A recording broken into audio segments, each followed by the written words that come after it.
오빠, 와이프 뭐하고 사는지 구경 갈래? 새 애인 지은이 입꼬리를 올리며 제 팔을 붙잡았습니다. 전처 미숙이 동네 반찬 가게에서 서빙한다는 소문을 들은 직후였습니다. 지은은 자기 명품 가방을 손으로 쓸어내리며 말했습니다. 그 사람이 얼마나 초라하게 사는지 내 눈으로 확인하면 짜릿할 것 같은데 저도 궁금했습니다. 15년을 집안일만 하던 여자가 나 없이 어떻게 살 수 있는지. 그래서 반찬 가게로 향했습니다. 하지만 그날 이후 제 인생은 한치의 오차도 없이 완벽하게 무너져 내렸습니다. 강남 오피스텔도 고급차도 억대 연봉 직장도 모두 사라졌습니다. 이 놀라운 반전의 전체 이야기가 궁금하시다면 잠시만 구독 버튼을 눌러주세요. 평범해 보이는 사람들의 숨겨진 이야기를 매일 전해드립니다. 모든 이야기는 2년 전으로 거슬러 갑니다. 저는 45살 이상철입니다. 대형 프랜차이즈 본사 운영관리 팀장으로 일했습니다. 연봉은 억대였고 강남에 오피스텔을 가지고 있었습니다. 겉으로 보기엔 성공한 중년 남성이었습니다. 어느 목요일 오후였습니다. 본사 회의실에는 전국 가맹점주들이 모여 있었습니다. 그들은 불만을 토로했습니다. 본사에서 공급하는 식재료 가격이 너무 비싸다는 것이었습니다. 한 가맹점주가 목소리를 높였습니다. 팀장님, 대체 이 단가가 말이 됩니까? 시장 가격보다 2배나 비싼데요. 저는 서류를 넘기며 차갑게 대답했습니다. 계약서에 다 명시되어 있습니다. 불만 있으시면 계약 해지하셔도 됩니다. 회의실이 조용해졌습니다. 가맹점주들은 아무 말도 하지 못했습니다. 계약 해지를 하면 위약금을 물어야 했으니까요. 저는 속으로 비웃었습니다. 회의가 끝나고 후배 김 과장이 조심스럽게 다가왔습니다. 팀장님, 가맹점주들 불만이 너무 심한 것 같은데 조금 조정해 주시는 게 어떨까요? 저는 고개를 저었습니다. 김 과장, 우리가 뭐 하는 부서야? 무언가 절감하고 수익 올리는 거지. 주방에서 땀 흘리는 사람들 감정까지 신경 쓸 여유 없어. 주방 일은 아무나 하는 거야. 우리는 숫자만 보면 돼. 김 과장은 더 이상 말하지 않았습니다. 저는 그렇게 일했습니다. 숫자만 봤습니다. 퇴근 후 집에 돌아왔습니다. 아내 미숙이 저녁을 차려놓고 기다리고 있었습니다. 식탁에는 된장찌개와 여러 반찬이 놓여 있었습니다. 저는 무심히 숟가락을 들었습니다. 미숙이 조심스럽게 물었습니다. 여보, 오늘 회사에서 무슨 일 있었어요? 표정이 안 좋아 보여서요. 저는 짜증스럽게 대답했습니다. 아무것도 아니야. 밥이나 먹자. 미숙은 더 묻지 않았습니다. 저는 밥을 먹으면서 생각했습니다. 15년을 같이 살았지만 미숙은 제 일을 이해하지 못했습니다. 그저 집안일이나 하는 사람이었습니다. 식사를 마치고 거실 소파에 앉았습니다. 미숙이 설거지하는 소리가 들렸습니다. 저는 휴대전화를 꺼내 메시지를 확인했습니다. 서지은에게서 온 메시지였습니다. 오빠, 내일 저녁 시간 돼? 새로 생긴 레스토랑 가고 싶어? 그리고 할 얘기도 있고. 저는 미소를 지으며 답장했습니다. 그래, 내일 보자. 서지은은 한 달 전 파티에서 만난 여자였습니다. 37살로 저보다 8살 어렸습니다. 화려하고 세련됐습니다. 미숙과는 비교할 수 없었습니다. 지은은 저를 오빠라고 부르면서 편하게 다가왔습니다. 처음엔 당황스러웠지만 그게 좋았습니다. 젊고 자유로운 느낌이었으니까요. 그날 밤 저는 결심했습니다. 미숙과 이혼하기로요. 이제 새로운 삶을 살고 싶었습니다. 더 젊고 더 화려한 여자와 함께요. 며칠 후 저는 미숙에게 이혼을 통보했습니다.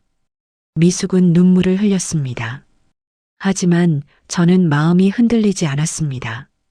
이혼 조정 과정에서 저는 최소한의 위자료만 주기로 했습니다. 집도 차도 모두 제가 가져갔습니다. 미숙이 물었습니다. 이유가 뭐예요? 제가 뭘 잘못했어요? 저는 차갑게 대답했습니다.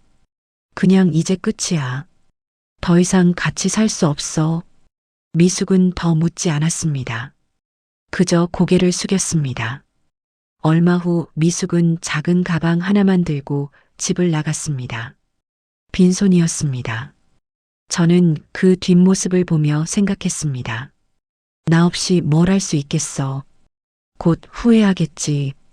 그렇게 저는 새로운 삶을 시작했습니다. 서지은과 함께요. 하지만 그때는 몰랐습니다. 이 선택이 제 인생을 완전히 바꿔놓을 거라는 걸요. 이혼 후 제 삶은 화려했습니다.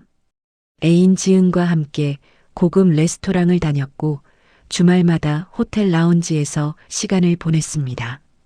지은은 항상 명품으로 치장했고 저는 그녀가 원하는 걸 다 사줬습니다.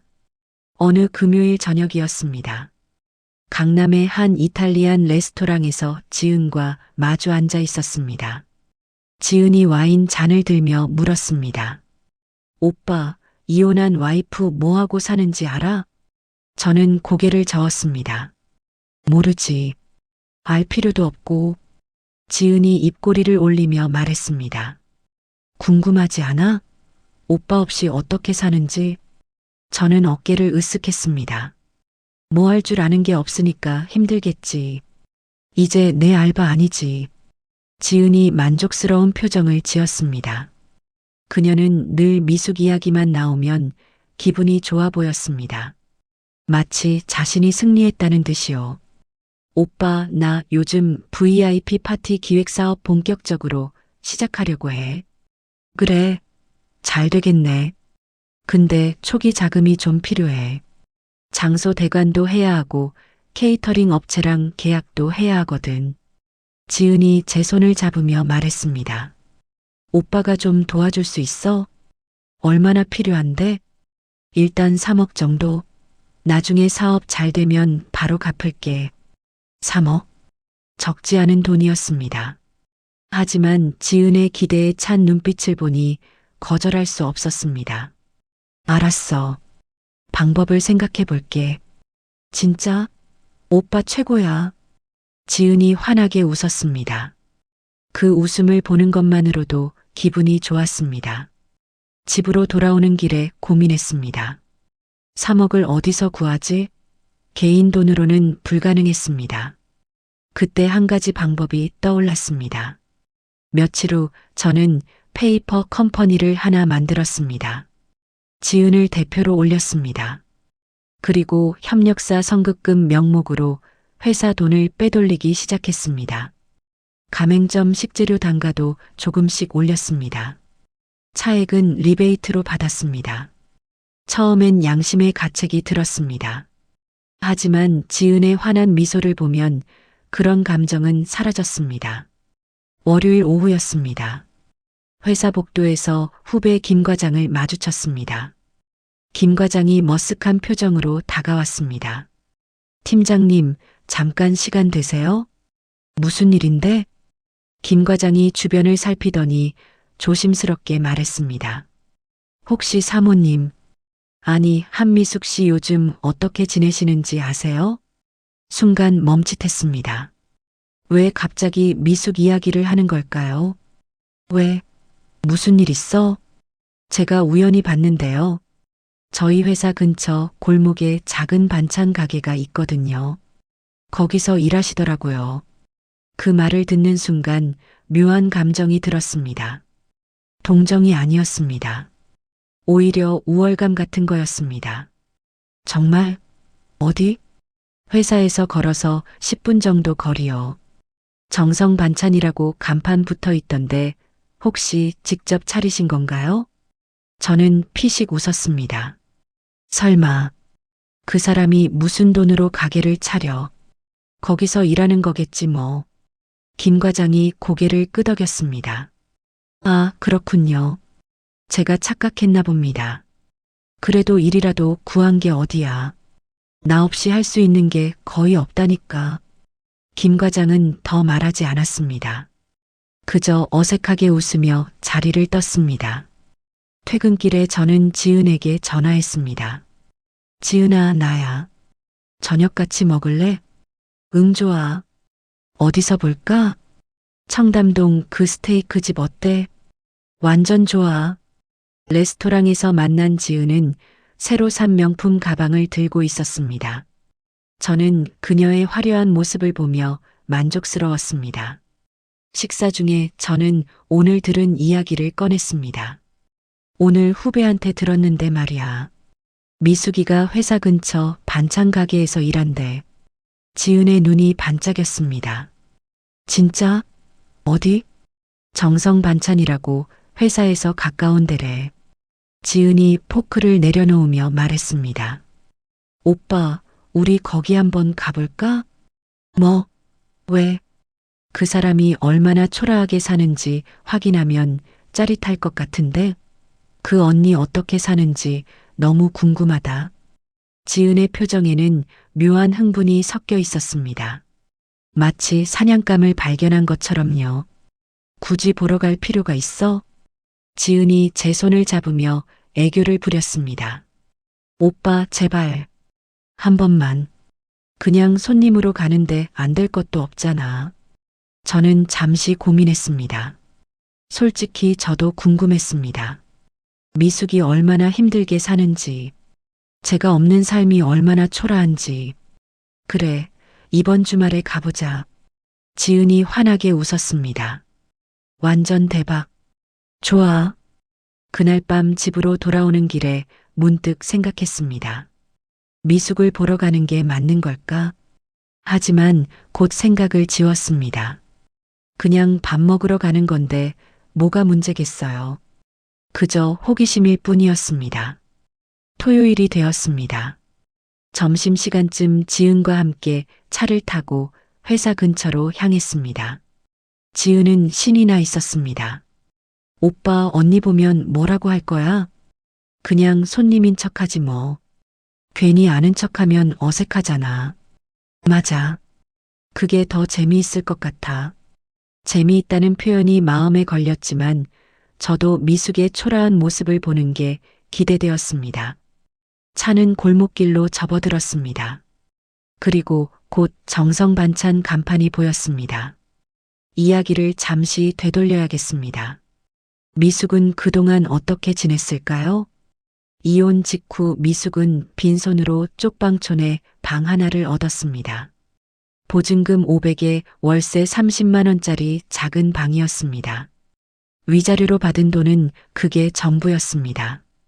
첫날 밤 미숙은 빈방 바닥에 앉아 울었습니다. 15년 결혼 생활이 이렇게 끝날 줄은 몰랐습니다. 하지만 눈물을 닦고 일어섰습니다. 살아야 했으니까요. 미숙은 구인 광고를 뒤졌습니다.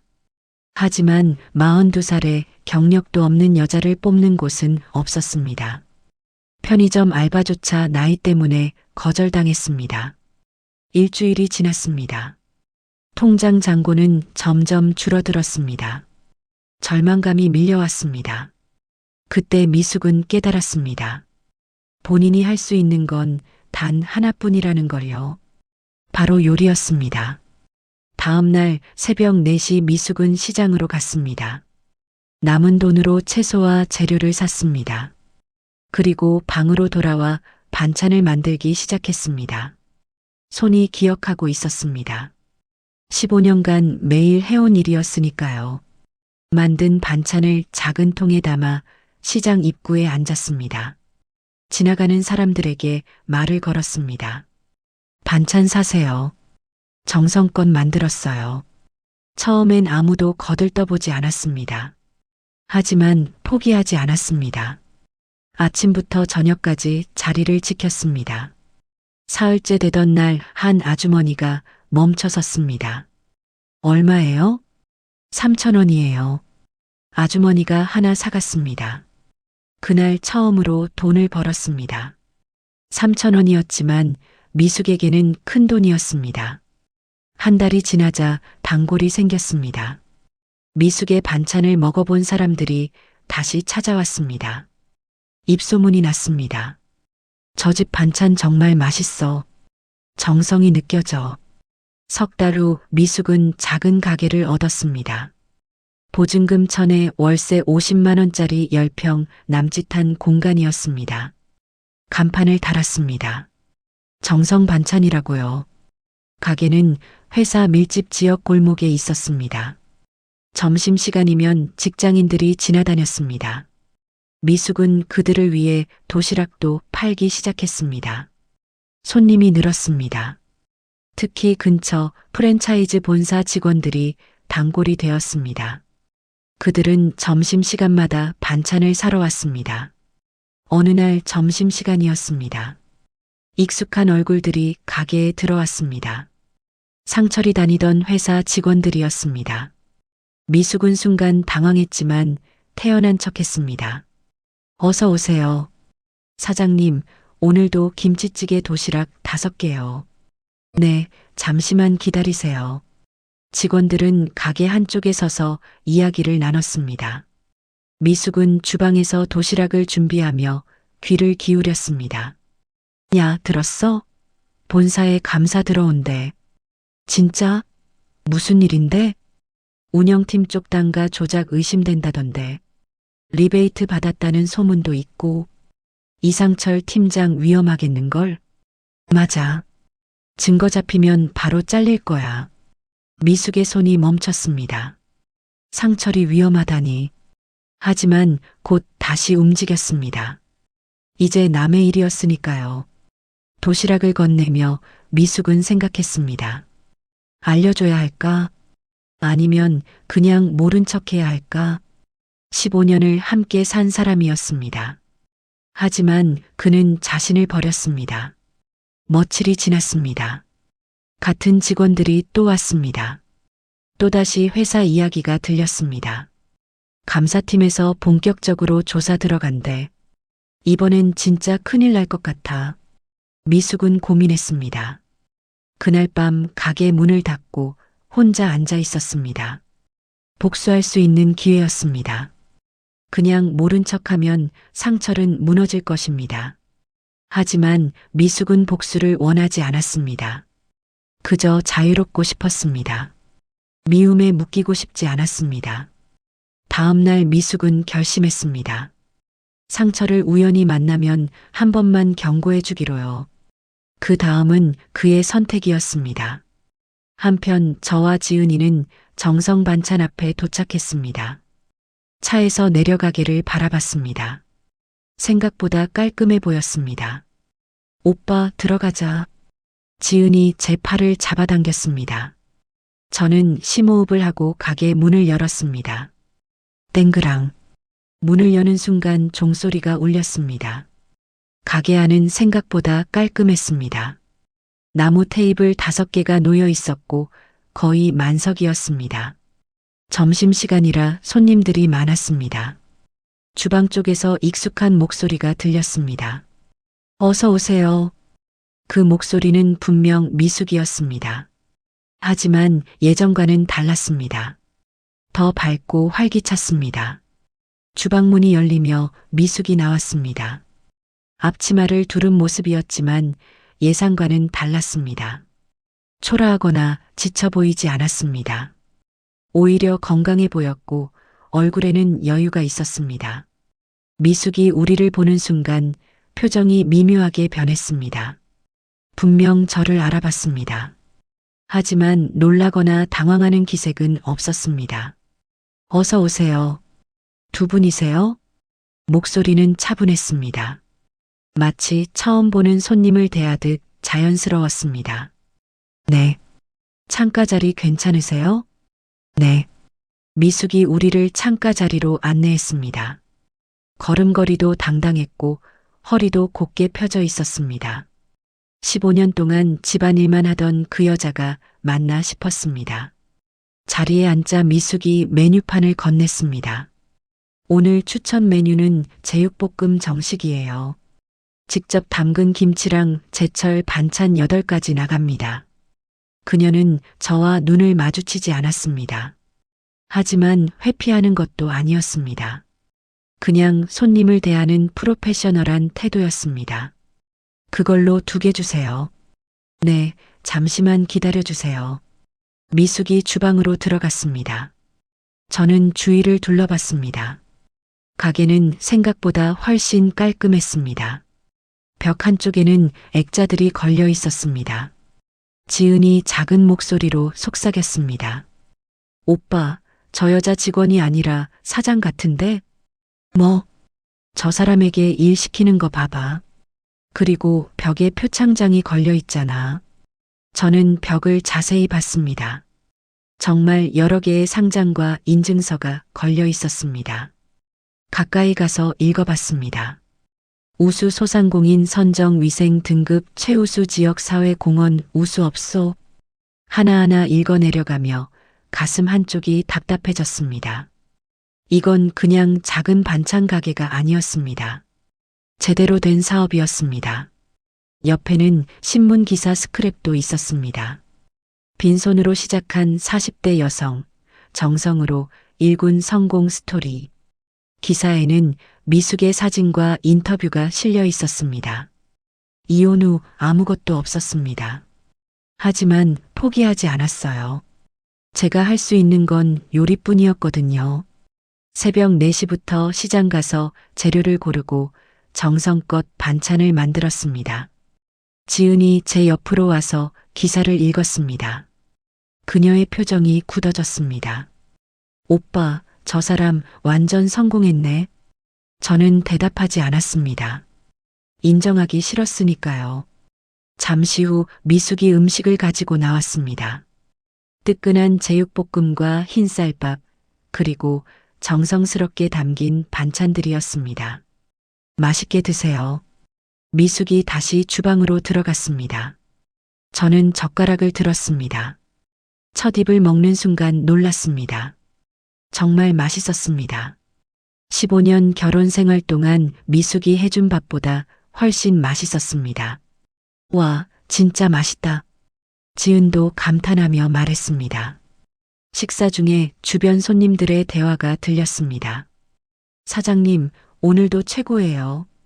한 중년 남성이 주방을 향해 소리쳤습니다. 감사합니다. 미숙의 목소리가 들렸습니다. 밝고 자신감 넘치는 목소리였습니다. 사장님, 다음 주에도 올게요. 다른 테이블에서 젊은 여성이 말했습니다. 네, 기다리고 있을게요. 미숙이 환하게 웃으며 대답했습니다. 그 웃음은 제가 결혼 생활 중에 본 적 없는 미소였습니다. 진심으로 행복해 보였습니다. 식사를 마치고 계산대로 갔습니다. 미숙이 계산을 하려는 순간 저를 똑바로 쳐다봤습니다. 이혼 후 처음으로 제대로 눈을 마주쳤습니다. 28,000원입니다. 저는 카드를 꺼냈습니다. 그때 미숙이 조용히 말했습니다. 회사에서 곧 감사 나온다던데요. 순간 온몸이 얼어붙었습니다. 조심하셔야겠어요. 미숙은 그 말만 하고 카드를 받아 계산했습니다. 저는 멍하니 서 있었습니다. 밖으로 나와 차에 탔습니다. 지은이 물었습니다. 오빠, 아까 무슨 말이었어? 회사 감사? 아, 아무것도 아니야. 근데 왜 그래? 얼굴이 안 좋은데. 괜찮아. 그냥 가자. 차를 몰고 돌아오는 내내 마음이 불편했습니다. 미숙의 마지막 말이 계속 맴돌았습니다. 하지만 곧 생각을 지웠습니다. 설마 무슨 일이 있겠어. 그냥 옛날 정보로 농담한 거겠지. 그렇게 저는 미숙의 경고를 무시했습니다. 그게 제 인생 최대의 실수였습니다. 일주일이 지났습니다. 월요일 오전 10시였습니다. 회사 내선 전화가 울렸습니다. 팀장님, 감사실에서 오시래요. 순간 가슴이 철렁 내려앉았습니다. 하지만 태연한 척하며 자리에서 일어났습니다. 감사실에는 감사팀장과 재무팀장, 그리고 인사팀장이 앉아 있었습니다. 분위기가 심상치 않았습니다. 앉으시죠. 책상 위에는 두꺼운 서류 뭉치가 놓여 있었습니다. 재무팀장이 서류를 펼쳤습니다. 팀장님, 최근 6개월간 지출 내역 중 이상한 부분을 발견했습니다. 손이 떨렸습니다. 이 계좌로 총 4억 원이 이체됐는데요. 명목은 협력사 선급금이라고 되어 있습니다. 근데 이 협력사가 실제로는 존재하지 않는 페이퍼 컴퍼니더군요. 감사팀장이 다른 서류를 꺼냈습니다. 그리고 이 페이퍼 컴퍼니의 대표는 팀장님과 아는 사이로 확인됐습니다. 서지은 씨, 맞습니까? 목구멍이 타들어갔습니다. 또한 가맹점주들에게 공급하는 식재료 단가를 부풀려서 차액을 빼돌린 정황도 포착됐습니다. 리베이트를 받으셨나요? 저는 설명 좀 해주시겠습니까? 저는 입을 열었지만 아무 말도 나오지 않았습니다. 변명할 수 없었습니다. 증거가 너무 명확했습니다. 인사팀장이 차갑게 말했습니다. 팀장님, 업무상 횡령 혐의가 명확합니다. 사직서를 내시든지 아니면 법적 절차를 밟으시든지 선택하십시오. 그날 저는 사직서를 썼습니다. 20년간 다니던 회사를 하루아침에 그만두게 됐습니다. 짐을 싸서 회사를 나왔습니다. 동료들이 수군거리는 소리가 들렸습니다. 이 팀장 잘렸대. 횡령이래. 에휴, 그렇게 잘 나가던 사람이. 오피스텔로 돌아와 소파에 주저앉았습니다. 머릿속이 하얘졌습니다. 지은에게 전화했습니다. 여보세요? 지은아, 나야. 큰일 났어. 무슨 일인데? 회사에서 잘렸어. 횡령건으로. 전화기 너머로 침묵이 흘렀습니다. 지은아, 들려? 응. 어떡하지? 나 지금 정말. 오빠, 저 지금 좀 바빠요. 나중에 전화할게요. 잠깐, 지은아. 뚝. 전화가 끊어졌습니다. 저는 다시 전화했습니다. 하지만 받지 않았습니다. 문자를 보냈습니다. 지은아, 제발 전화 좀 받아. 할 얘기가 있어. 답장은 없었습니다. 불안한 마음으로 지은의 집으로 향했습니다. 초인종을 눌렀습니다. 아무 응답이 없었습니다. 여러 번 눌렀지만 문은 열리지 않았습니다. 집으로 돌아와 밤새 전화했습니다. 하지만 지은은 받지 않았습니다. 다음 날 아침 문자가 왔습니다. 오빠, 미안해요. 저도 제 인생이 있어요. 앞으로 연락하지 마세요. 그리고 번호가 차단됐습니다. 더 이상 전화도 문자도 되지 않았습니다. 일주일이 지났습니다. 저는 재취업을 알아보기 시작했습니다. 업계 지인들에게 연락했습니다. 형, 나 상철이야. 혹시 자리 하나 없을까? 상철아, 미안한데 우리 회사는 지금 여유가 없어. 과장님, 저 좀 도와주세요. 상철 씨, 솔직히 말할게. 횡령으로 잘렸다는 자네 소문이 파다해. 우리 회사도 받아주기 힘들어. 부장님, 미안하네. 업계가 좁아서 말이야. 자네 받으면 우리 회사 이미지에도 안 좋거든. 문은 모두 닫혔습니다. 업계 블랙리스트가 된 것입니다. 한 달이 지났습니다. 통장 잔고는 점점 줄어들었습니다. 오피스텔 관리비도 밀렸습니다. 계약 만료 통지서가 날아왔습니다. 절박해진 저는 편의점 알바에 지원했습니다. 하지만 면접에서 떨어졌습니다. 죄송합니다. 경력이 너무 과하셔서요. 저희는 젊은 분들 위주로 뽑고 있습니다. 식당 설거지 알바도 지원했습니다. 하지만 나이 때문에 거절당했습니다. 사장님, 설거지라도 하겠습니다. 아저씨, 여기 힘든 일이에요. 다른 데 알아보세요. 갈 곳이 없었습니다. 할 수 있는 일도 없었습니다. 어느 날 밤 오피스텔 창가에 서서 밖을 바라봤습니다. 강남의 야경이 보였습니다. 한때는 내 것이었던 세상이었습니다. 이제는 저와 상관없는 세상이었습니다. 문득 미숙의 마지막 말이 떠올랐습니다. 조심하세요. 그녀는 알고 있었습니다. 제가 무너질 거라는 걸요. 그리고 경고해줬습니다. 하지만 저는 무시했습니다. 이제 남은 건 절망뿐이었습니다. 2달이 지났습니다. 통장 잔고는 200만 원이 남았습니다. 오피스텔 관리비는 3달째 밀려 있었습니다.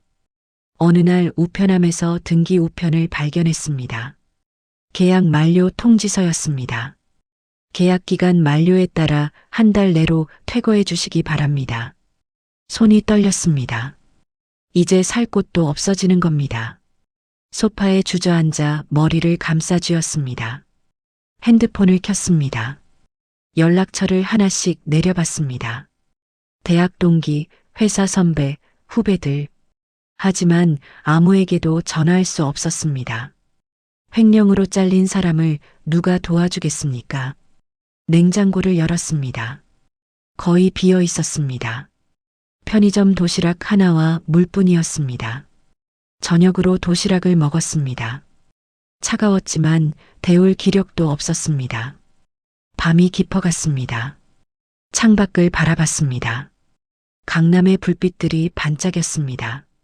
저 불빛 속 어딘가에서 지은은 새로운 남자와 웃고 있겠죠. 저는 이미 잊혀진 사람이었습니다. 다음 날 새벽 5시에 잠에서 깼습니다.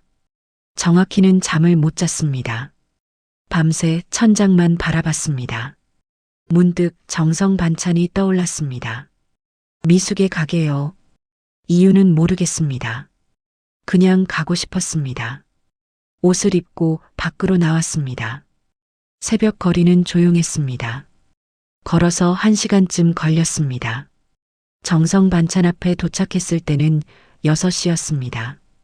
가게 안에 불이 켜져 있었습니다. 유리문 너머로 미숙이 보였습니다. 앞치마를 두르고 무언가를 손질하고 있었습니다. 새벽부터 일을 하고 있었던 겁니다. 저는 가게 앞에 서서 한참을 망설였습니다. 들어가야 할까? 아니면 그냥 돌아가야 할까? 발이 떨어지지 않았습니다. 30분쯤 지났을까요? 가게 문이 열렸습니다.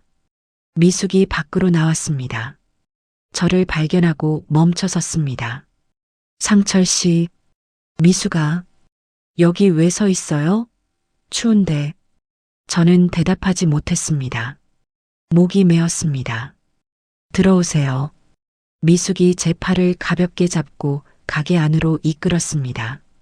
저는 저항할 힘도 없이 따라 들어갔습니다. 미숙이 따뜻한 차 한 잔을 건넸습니다. 마셔요. 고마워. 차를 한 모금 마셨습니다. 따뜻함이 목을 타고 내려갔습니다. 눈물이 날 것 같았습니다. 한참 침묵이 흘렀습니다. 미숙이 먼저 입을 열었습니다. 김 과장님한테 들었어요. 회사 그만두셨다고. 응. 많이 힘들죠? 고개를 끄덕였습니다. 말을 하면 울 것 같았습니다. 밥은 잘 먹고 다녀요? 가끔. 지금 어디 살아요? 오피스텔인데 다음 달에 나가야 해. 미숙이 잠시 생각하더니 말했습니다. 상철 씨, 여기서 일해볼 생각 있어요? 저는 고개를 들었습니다. 뭐? 일손이 필요해요. 새벽 설거지랑 재료 손질해줄 사람이요. 왜 나를? 상철 씨도 먹고 살아야 하잖아요. 미숙의 눈빛은 담담했습니다. 동정도 아니었고 복수도 아니었습니다. 그냥 진심으로 사람을 대하는 눈빛이었습니다. 하지만 조건이 있어요. 미숙이 진지하게 말했습니다. 월급은 없어요. 대신 하루 세끼 여기서 해결하고 재료 손질하는 법 배우면 나중에 어디 가서든 일할 수 있을 거예요. 그리고 미숙이 잠시 멈칫하더니 계속 말했습니다. 제가 아는 쪽방촌이 있어요. 보증금 없이 월세만 내면 되는 곳이요. 거기 빈방 하나 있는데 소개해 드릴게요. 월세는 나중에 일 배우시고 다른 데 취직하시면 그때 갚아요. 저는 미숙을 멍하니 바라봤습니다. 왜 나한테 이렇게 해줘? 15년을 같이 산 사이잖아요. 완전히 남이 될 순 없죠. 미숙이 잠시 눈을 감았다가 말했습니다. 그리고 상철 씨도 다시 시작할 수 있어요. 저도 했는걸요. 하지만 나는 너한테 못되게 굴었잖아. 알아요. 근데 그건 이미 지난 일이에요. 저도 이제 그 일에 묶여 있고 싶지 않아요. 미숙이 일어서며 말했습니다. 생각해 보세요. 내일 아침 6시까지 와서 일 시작하는 거예요. 안 오셔도 괜찮아요. 선택은 상철 씨 몫이에요. 저는 고개를 숙였습니다. 눈물이 뚝뚝 떨어졌습니다. 미안해. 정말 미안해. 미숙이 제 어깨를 가볍게 두드렸습니다. 울지 마세요. 우는 건 아무 도움이 안 돼요. 대신 내일부터 열심히 일하세요. 가게를 나와 쪽방촌으로 향했습니다. 미숙이 알려준 곳이었습니다. 방은 정말 작았습니다. 3평도 안 되는 공간이었습니다. 하지만 지금의 저에게는 천국이었습니다. 짐을 풀고 바닥에 누웠습니다. 천장을 바라봤습니다. 내일부터 새벽 6시에 일어나야 합니다. 설거지를 해야 합니다. 재료를 손질해야 합니다. 한때 팀장이었던 제가 설거지를 한다니 웃음이 나왔습니다. 쓸쓸한 웃음이었습니다. 하지만 선택지가 없었습니다. 이게 유일한 기회였습니다. 그리고 미숙이 준 마지막 기회였습니다. 다음 날 새벽 5시 50분, 저는 정성 반찬 앞에 서 있었습니다. 미숙이 문을 열어줬습니다. 왔네요. 들어와요. 응. 먼저 앞치마 입으세요. 저쪽에 있어요. 앞치마를 입었습니다. 처음 입어보는 거였습니다. 낯설었습니다. 설거지부터 시작할게요. 어제 남은 그릇들이에요. 싱크대를 가리켰습니다. 설거지통에 그릇들이 가득했습니다. 고무장갑 껴요. 노란 고무장갑을 건넸습니다. 손에 끼는 순간 묘한 기분이 들었습니다. 한때 억대 연봉을 받던 팀장이 지금 설거지를 하고 있습니다. 물은 뜨거운 방향으로 틀어야 기름기가 잘 빠져요. 미숙이 시범을 보였습니다. 저는 따라했습니다. 처음엔 서툴렀습니다. 그릇을 떨어뜨릴 뻔했고 물이 옷에 튀었습니다. 하지만 미숙은 아무 말 없이 지켜봤습니다. 1시간쯤 지났을까요? 설거지가 끝났습니다. 손이 불어 있었고 허리가 아팠습니다. 수고했어요. 이제 재료 손질할게요. 주방 한쪽에 채소가 쌓여 있었습니다. 시금치는 이렇게 다듬어요. 뿌리 부분 자르고 누런 잎 떼어내고. 미숙이 보여줬습니다. 저는 따라했습니다. 손이 서툴러서 시간이 오래 걸렸습니다. 천천히 해도 돼요. 처음이니까. 점심시간이 되었습니다. 미숙이 밥과 반찬을 차려줬습니다. 먹어요. 고마워. 밥을 먹으며 주방을 바라봤습니다. 미숙은 손님들 음식을 만들고 있었습니다. 쉴 틈 없이 움직였습니다. 저렇게 힘든 일을 혼자 해왔구나. 며칠이 지났습니다. 몸은 힘들었지만 점점 익숙해졌습니다. 설거지 속도도 빨라졌고 재료 손질도 능숙해졌습니다. 일주일쯤 지났을 때 미숙이 말했습니다. 많이 늘었어요. 그래. 처음보다 3배는 빨라졌어요. 작은 칭찬이었지만 기분이 좋았습니다. 언제부터인가 누군가의 칭찬을 받는 게 이렇게 소중한지 몰랐습니다. 2주일째 되던 날이었습니다. 오전 11시쯤이었습니다. 점심 준비가 한창이었습니다. 저는 주방에서 설거지를 하고 있었습니다. 땡그랑. 문 여는 소리가 들렸습니다. 어서 오세요. 미숙의 목소리가 들렸습니다. 저는 고개를 들지 않고 설거지를 계속했습니다. 그때 익숙한 목소리가 들렸습니다. 사장님, 2명이요. 여자 목소리였습니다. 지은이었습니다. 온몸이 얼어붙었습니다. 손이 멈췄습니다. 하지만 고개를 들 수 없었습니다. 창가 자리 괜찮으세요? 미숙의 목소리가 들렸습니다. 네, 좋아요. 지은의 목소리였습니다. 그리고 낯선 남자 목소리도 들렸습니다. 여기 분위기 괜찮네요. 중년 남자 목소리였습니다. 저보다 나이가 많아 보였습니다. 저는 주방 구석으로 몸을 숨겼습니다. 고무 장갑을 낀 손이 떨렸습니다. 대화 소리가 들렸습니다. 사장님, 메뉴 추천해 주세요. 남자가 물었습니다. 오늘은 고등어 조림 정식이 맛있어요. 그걸로 2개 주세요. 잠시 후 지은의 목소리가 들렸습니다. 민호 오빠, 여기 반찬 가게로는 괜찮은 것 같아. 브랜드화 가능할까? 글쎄, 일단 맛보고 판단해야지. 브랜드화, 투자. 그들은 미숙의 가게를 평가하러 온 것입니다. 그리고 지은은 벌써 새로운 남자를 찾았습니다. 주방 유리창 너머로 지은이 보였습니다. 화려한 옷을 입고 있었습니다. 옆에 앉은 남자는 50대로 보였습니다. 비싼 시계를 차고 있었습니다. 미숙이 음식을 가져다 줬습니다. 그들은 음식을 먹으며 이야기를 나눴습니다. 사장님, 여기 직원은 몇 명이에요? 남자가 물었습니다. 5명이요. 주방에 저분도 직원이신가요?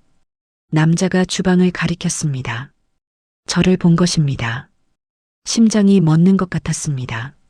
지은이 주방을 힐끗 봤습니다. 저는 재빨리 고개를 숙였습니다. 하지만 늦었습니다. 잠깐의 침묵이 흘렀습니다. 지은이 저를 알아봤을까요? 아마요. 그런 것 같네요. 지은의 목소리였습니다. 무심했습니다. 마치 처음 보는 사람을 대하듯이요. 좀 나이 있어 보이던데. 남자가 말했습니다. 요즘 일손 구하기 힘들잖아요. 나이 상관없이 뽑는 것 같아요. 지은이 대답했습니다. 저는 그 자리에 얼어붙었습니다. 고무 장갑을 낀 손이 부들부들 떨렸습니다. 지은은 저를 알아봤습니다. 분명히요. 하지만 모르는 척했습니다. 그냥 직원이라고 했습니다. 한때 모든 걸 바쳤던 사람. 회사 돈까지 빼돌려가며 사업 자금을 대줬던 사람. 그 사람이 지금 저를 그냥 직원으로 취급했습니다. 식사가 끝나고 그들은 계산하고 나갔습니다. 문이 닫히는 소리가 들렸습니다. 저는 그대로 주방 구석에 주저앉았습니다. 눈물이 났습니다. 하지만 소리내어 울 수 없었습니다. 미숙이 주방으로 들어왔습니다. 저를 보고 아무 말 없이 물 한 잔을 건넸습니다. 괜찮아요?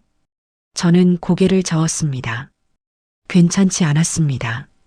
오늘은 여기까지만 하고 쉬세요. 아니야. 일할 수 있어. 상철 씨, 정말 괜찮아. 일하는 게 나아. 저는 일어섰습니다. 다시 고무 장갑을 꼈습니다. 그리고 설거지를 시작했습니다.